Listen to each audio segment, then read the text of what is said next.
Hey everyone, welcome back to Mental Health for Creators. If you're new here, this channel is all about productivity, creativity, and avoiding burnout.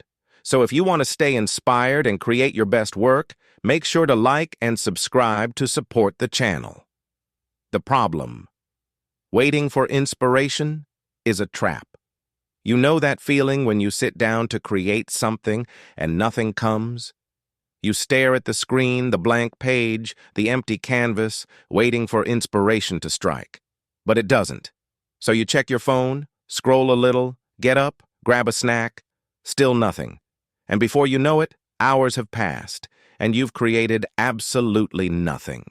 Sound familiar? The truth is, waiting for inspiration is one of the biggest creativity killers. Yes, inspiration is great. It feels amazing when it shows up. But if you rely on it to get things done, you'll spend more time waiting than actually creating. So today, we're going to talk about how to stop depending on inspiration and build a system that helps you create consistently, even when you don't feel like it. Let's go. Step 1.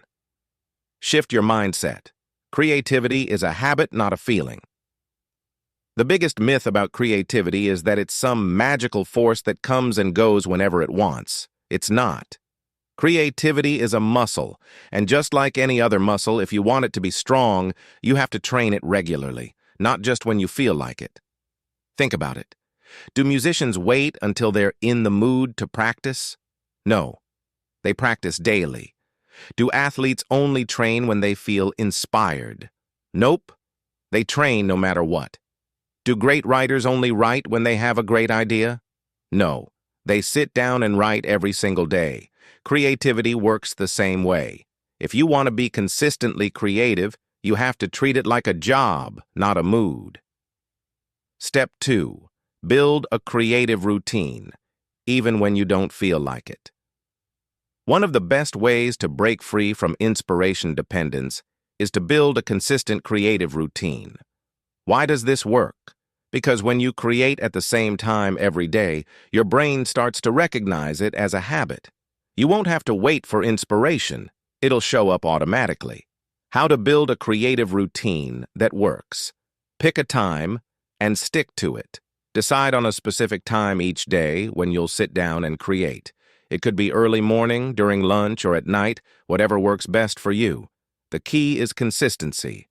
If you create at the same time every day, your brain will start preparing for it before you even start. Set a minimum goal, even if it's small.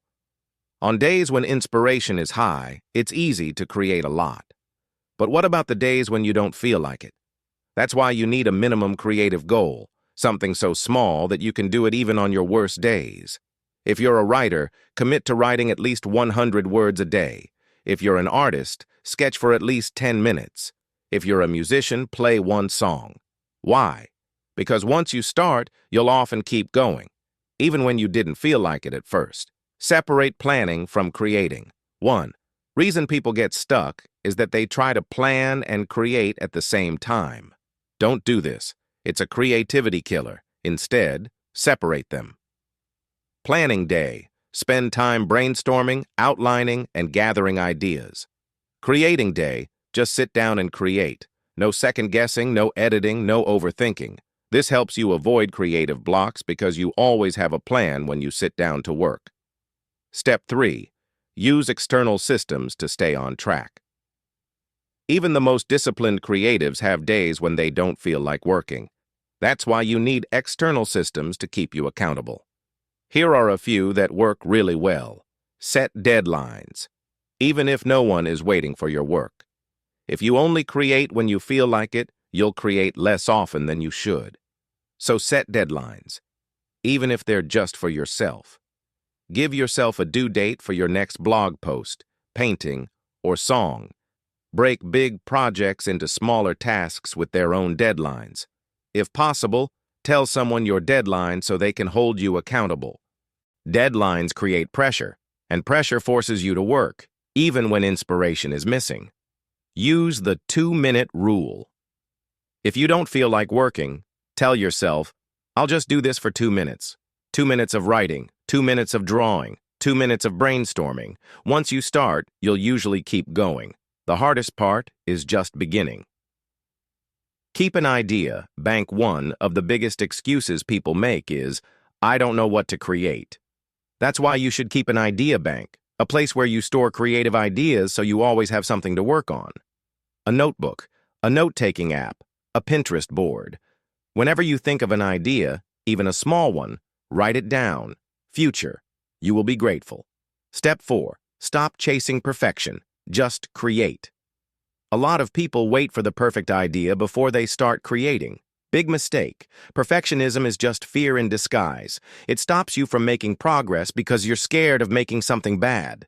But here's the truth. Not everything you create has to be good.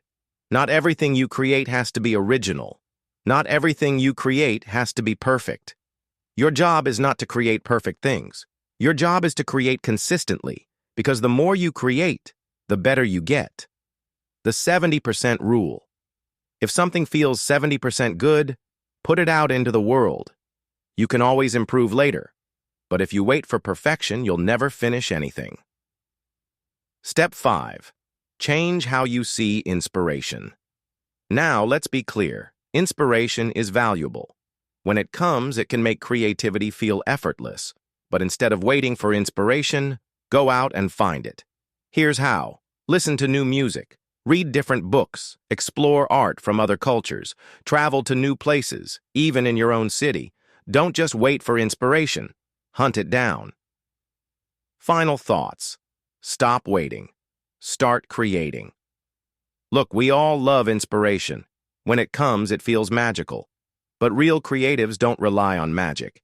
They create every day, no matter what. Build a creative routine. Use systems to stay accountable. Stop waiting for perfection. Go find inspiration instead of waiting for it. Because at the end of the day, the best way to stay creative is simple. Just start. Now, over to you. What's one small step you can take today to create without waiting for inspiration? Let me know in the comments. If you found this helpful, don't forget to like, subscribe, and hit the bell icon so you never miss a video. Thanks for watching, and I'll see you in the next one.